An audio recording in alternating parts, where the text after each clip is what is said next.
Келесі сабағымыз балдар 62-ші сабақ. Бұл трансформатор электр энергиясын алыс қашықтыққа жеткізу деген тақырып. Осындай тақырыпта. Электр кернеуін жоғарылатып, төмендету үшін трансформатор деген нәрсе қолданылады. Мысалы, электр кернеуін, 220, мысалы 22 вольт, 4 вольт, 35 мың вольт деген сияқты кернеудің түрлері көп болады ғой. Сонда кернеуді төмендету немесе жоғарылату үшін трансформатор деген нәрсе қолданылады. Ал трансформатор балдар айнымалы тоқ үшін қолданылады. То есть ол тұрақты тоқта трансформатор деген ұғым жоқ ол жерде. Онда трансформатор болмайды. Себебі балдар трансформатор деген нәрсе ол электромагниттік индукция құбылысына негізделіп істелінген. Или өздерің білесіңдер, электромагниттік индукция құбылысы болу үшін ондағы жаңағы электр және магнит өрістері айнымалы болу керек. Сондықтан ол айнымалы тоқта ғана болады.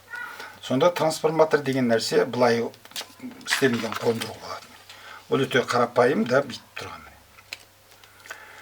Мынандай бір общий сердечник болады, оның бір жағында бір обмотка орайды, келесі жағында бір обмотка орайды. Осы обмотканың ораманың сандарына байланысты кернеу көбейіп азайды. Егер мынаның орамы көп болса, кернеу бұл жағында көбейеді, аз болса азаяды деген. Сонда мына жағына мысалы U1 деген айнымалы кернеу береді. Айнымалы тоқ болады, осы жерде айнымалы тоқ болса, ол айнымалы магнит өрісін пайда болдырады. Мына сердечникпен айнымалы магнит өрісі пайда болады. Ол айнымалы магнит өрісі мен жерде қайтадан айнымалы электр өрісін пайда болдырады да, мына жағында айнымалы кернеу шығады деген. Сонда мына жақтағы кернеу U1 тоқ ұшы I1, мына жағында кернеу U2 тоқ ұшы I2 деген. Но обычно олар жаңа схемада, сұлбада былай қарай белгіленеді, балалар, былай қарай белгіленеді. Енді дейді, осының жұмыс жасау принципін жаңа түсіндірдім, балалар. Ол жаңаға айнымалы электр өрісі, айнымалы магнит өрісін туғызады, қайтып айнымалы магнит өрісі, мына жерде айнымалы электр өрісін туғызып, осы жерде айнымалы кернеу пайда болады деген сөз. Сонда дейді балалар, мына жерде орам саны нешесі көп болса, кернеу соншасы көп болады. Қатынасы N2-нің N1-ге қатынасы мына N деп отырғандар әрбір орамның обмотканың саны. Осылардың қатынасын К дейді, оны трансформатор коэффициент деп айтады. Коэффициент трансформациясы деген, Сонда электр энергиясын алысқа жеткізу үшін жаңағы жоғарылатқыш трансформатор қолданады. Оның мағынасы не дегенде аз шығынмен жеткізу үшін. Сендер білесіңдер балдар, электр энергиясын жеткізетін сымның бойында кедергі бар, тоқ ұшы бар, Джоуль Ленц заңы бойынша, мысалы Q деген тең болады, E квадрат RT деген Джоуль Ленц заңы бар, мынау бөлінетін жылу ғой мынау. Сонда оныңдағы тоқ күш көп болатын болса, оны квадраттайсың, үшеу көбейеді, кедергісі көп, сосын кейін жылу болып ол сыртқа ауаға тарап кетеді, кеңістікке, сосын кейін электр энергиясының шығыны көбейеді. То есть сосын бір қаладан екінші қалаға жеткізгенде, мысалы сен кернеуің азайып отырып өте аз мөлшерде барады деген. Сондықтан осы үшін жаңағы электр энергиясы өндірген жерден жоғарылатқыш трансформатор қояды, мысалы. Жоғарылатқыш. Сол жерден кернеуін көбейтіп алады. Егер мына трансформатордың жаңағы екі жағында қуаттары тең болады, то есть тоқ күш мен кернеудердің көбейтіндісі тең болады. Осыдан қарап отырсаң, мысалы, екінші жағында кернеуді өте көбейсең, тоқ күші өте азаяды деген. Кернеуді өте көбейсең, тоқ күші өте азаяды. Тоқ күші өте азаяды, кернеу көбейсе тоқ күші азаяды, тоқ күші азайса, жаңағы шығын азаяды, энергияның шығын азаяды. Осылай жаңағы кернеуді көбейтіп, бір қашықтықтан екінші алыс қашықтыққа жеткізіп алады да, одан кейін қайтып тұтынатын қажеттілікке сай, оны қайтадан төмендеткіш трансформатор орнатады. Содан кейін үші айнымалы тоқты тұрақты тоққа айналдыру керек, мысалы, қажет болса, айнымалы тоқты тұрақты тоққа айналдыру үшін диод деген нәрсе қолданылады. Оны мен кейінірек айтамын, мысалы. Айнымалы тоқтың графигі уақыт өткен сайын бүйтіп синусоида заңмен өзгеріп тұрса, тұрақты тоқ деген диодты қолданғанда мынаның үстіндегі ғана өркештері ғана қалады біткен. Содан это считается как тұрақты тоқ. Айнымалы тоқ, мынау тұрақты тоқ.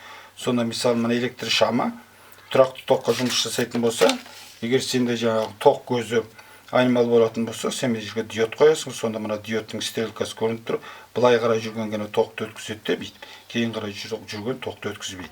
Ал шын мәнінде айнымалы тоқ екі бағытта да жүріп тұрады, бүйтіп міне екі жағына кезек-кезек жүріп тұрады бүйтіп. Сонда былай қысын ғана өткізеді де, былай қысын өткізбейді. Сосын ол уже тұрақты тоқ болады деген. Балалар. Енді біз балалар есебін шығарайық. Жаңа 44 дегеннің есептерін шығаруымыз керек, балалар. 44-тің есептерін. Вот 44-тің есептегендерін мен сендерге көрсетейін, қандай екенін, иә. 44 дегеніміз мынау міне 44-тің есебі. Міне 44-тің есебі. Одан кейін мынау 44-тің есебі. Одан кейін мына жағы міне 44-тің есебі, да. Одан кейін 44-тің есебі мынау. Одан кейін 44-тің есебі мысалы мынау, да. Енді осы 44-тің есептерін қазір көреміз. Ақын білек есебін көрейік, иә. Біріншісі 44-тің бірі дейді. Вот берілгенін мынаны қарап отырасыңдар, 44-тің бірі деген, иә. Вот міне 44-тің бірі. Бүйтеді. Электр сыйымдылығы 10 микрофарад конденсатордан және индуктивтілігі 100 миллигенри катушкадан тұратын тербеліс контурының циклдік жиілігін тап дейді. Омеганы тап дегенсіз. Берілгеннің барлығын жаздық, иә. Енді осыны енді шығарамыз балдар, иә. Бірінші не істейміз гәне? Бірінші периодты анықтайтын формуланы жазамыз, иә. Т тең болады 2π түбірасында L деген бар, да. Ал омега дегеніміз бұл жерде, омега дегеніміз ол 2π нью, немесе ол 2π бөлінген т-ға тең болады.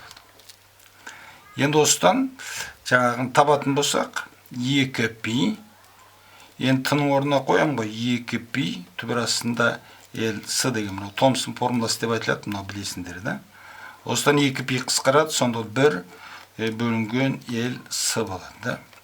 Немесе орнына сандарды қоямыз, жаңағы үстінде 1, астында түбірасында 100 көбейтесің 10-ның минус 3 дәрежесі, көбейтеміз 10 көбейтілген 10-ның минус 6 дәрежесі, да. Осыдан есептейтін болсақ, бұл жаңағы 1000 радиан секунд болады. Бұл бұрыштық жылдамдық немесе циклдік жиілік деп айтылады, иә? Циклдік жиілік деп аталады екен. Енді ары қарай шығарып көрейік, жа? Ары қарай шығарып көрейік. 80 44-тің екіншісі деген. 44-тің екіншісі. 44-тің екіншісіне бүйтеді. Индуктивтілігі 0,125 миллигенри катушкасы бар. Радиоқабылдағыштың тербеліс контурының контуры ұзындығы 150 метр радио толқынды қабылдайды. Тербеліс контурының сыйымдылығын тап дейді. Тербеліс контурының сыйымдылығын тап деген осындай есеп, иә. Есептен шығарып көреміз, жарай ма? Берілгендерін біз жаздық, да? Берілгендерін жаздық. Енді лямбда тең болады, біз де білеміз. Лямбда ол С деген жарық жылдамдығын периодтың көбейтеміз. Немесе ол С көбейтілген 2π түбірасында L деген. Мына С үлкен, ол сыйымдылық, да? Енді осыдан екі жағын бірдей квадраттайтын болсаң, лямбда квадрат тең болады 4π квадрат С квадрат L болады, да?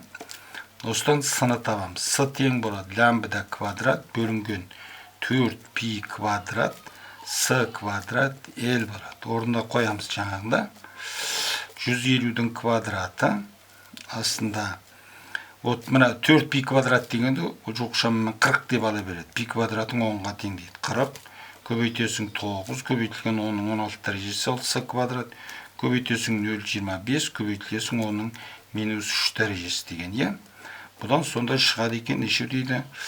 Примерно 25 көбейтілген 10-ның минус 12 дәрежесі фарад. Немесе ол 25 пикофарад деп шығады. 25 пикофарад болады. Енді ары қарай келесі бір есепті көрейік. Келесі есебіміз балаларға 44-тің 4-і дейді. 44-тің 4-інде график берілген. Жаңағы мына график қайтадан көрсетейін, да.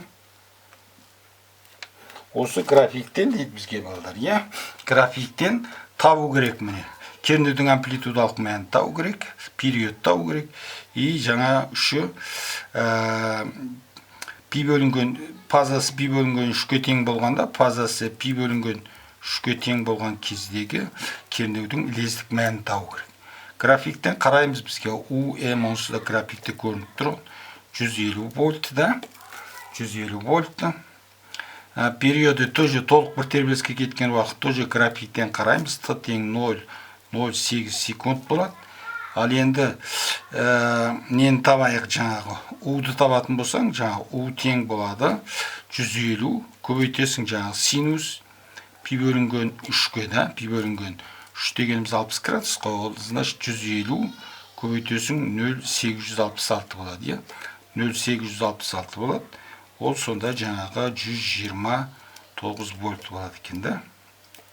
Вот осылай қарай табады екенбіз. Енді давайте 44-тің 5-ін шығарып көрейік да. 44-тің 5-і. Бите директор қозғаушы күшінің мәні берілген Е тең 50 көбейтілген синус 5 биті теңдеумен берілген амплитудасының периодын және жиілігін тап дейді. Ну, амплитудасы көрініп тұр, сразу 50 вольт екен, е. Амплитудасы 50 вольт екен да. Ол жаңа синустың алдында тұрған не ғой. Енді осыдан 2 пи нью дегеніміз, ол жаңағы бізде нешеге тең болып тұр? 5 пиге тең болып тұр. 5 пиге тең болып тұр. Осыдан ньюді табатын болсақ, бізде нью тең 2,5 герц болып тұр, е. Ал енді т дегеніміз, ол немеге тең болса, ол 1 бөлінген ньюге тең болады, е. Немесе ол 1 бөлінген 2,5 тең болады 0,4 секунд болады. Сонымен бұл сабағымыз да бітті, балалар, е.